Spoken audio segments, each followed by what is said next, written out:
Good morning, good afternoon, or good evening to all of you, depending on where you are in the world. Welcome to this Seaweed Around the Clock event. My name is Manuel Barange. I'm the Director of the Fisheries and Aquaculture Division at the F.A.O, the Food and Agriculture Organization of the United Nations. I'm also the Acting Executive Secretary of the GFCM, the General Fisheries Commission for the Mediterranean. Now, as most of you know, aquaculture has been the fastest growing food production system in the world for the last 5 decades.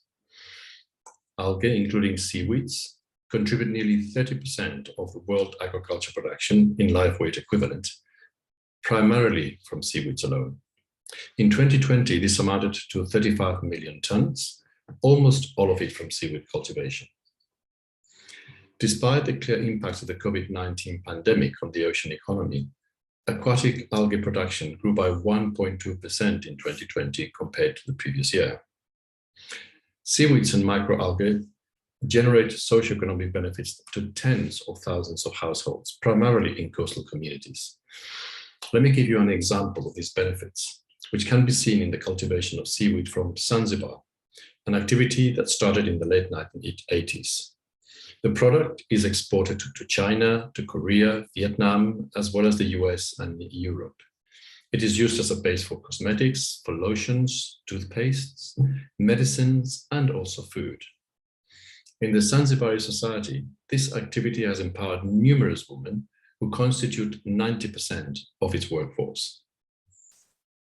Seaweed cultivation is usually labor-intensive and employs many part-time or occasional workers. Thus, a large portion of the almost $15 billion of first sale value become wages or incomes that supported the livelihoods of numerous households in coastal communities. Other activities further downstream, such as the post-harvesting handling, the distribution, the processing, and the marketing, tend to generate more income and employment.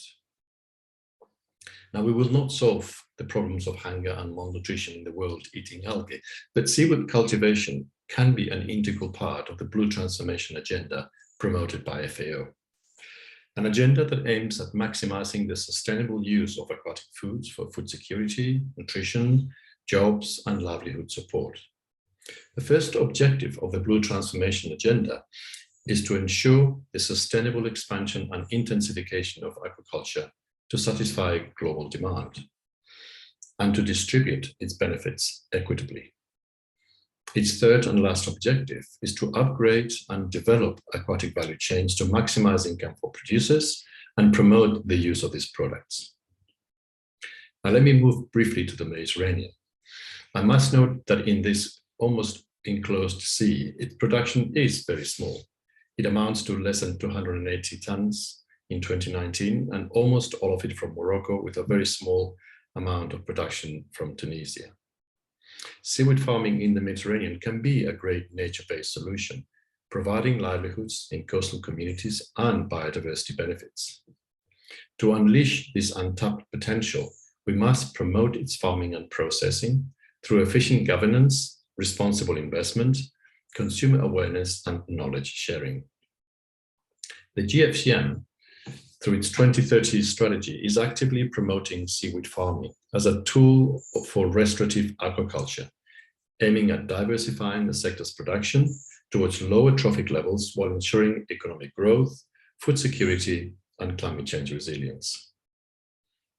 Let me end by congratulating the Seaweed Around the Clock event for promoting seaweed cultivation around the world and creating awareness on its growing, profitable, and environmentally friendly activity in the context of the ocean economy. Thank you very much for your attention.